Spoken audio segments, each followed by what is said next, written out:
நம் முன்னோர்களும் வியக்க வைக்கிற நீர் வேளாண்மை திட்டத்துடைய செயலுங்க. இங்கே வர கால்வாயில் வர தண்ணி எல்லாமே அண்டர் கிரவுண்டில் பாஞ்சி அடுத்த கால்வாயை நோக்கி போகுங்க.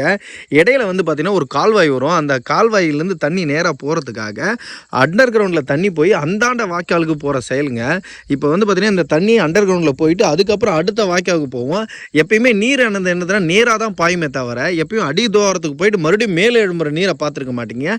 கீழே எழும்பி அது கீழே தான் போகுமே தவிர மேலே ஏறாதுங்க.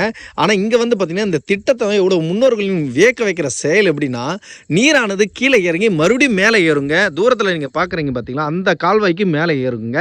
எதற்காக இந்த திட்டம்னு வந்து பார்த்திங்கன்னா, இடையில ஏகப்பட்ட வாய்க்கால்கள் போகுதுங்க. இடையில ஒரு குறுக்கே ஒரு வாய்க்கால் போகிறதுனால அந்த வாய்க்காலுக்கு தண்ணி போகிறது எப்பயுமே வந்து தடை நிறுத்தக்கூடாது. ஒரு குறுக்க ஒரு வாய்க்கால் போடுறோன்னா அதை நிறுத்திட்டு தான் இந்த தண்ணி போகிற மாதிரி இருக்கும். ஆனால் ஒரே நேரங்களில் தண்ணி வந்து ஒரே மாதிரி பாயணுன்றதுக்காகவே இந்த திட்டத்தை கொண்டு வந்திருக்காங்க. அதுலேயும் தண்ணி போகணும், இதுலேயும் தண்ணி போகணும் என்ற ஒரே காரணத்துக்காக இந்த ஒரு சிறப்பான செயல் செஞ்சுருக்காங்க. இந்த மாதிரி யோசனைகள்லாம் தமிழர்களுக்கு மட்டும்தாங்க வரும்.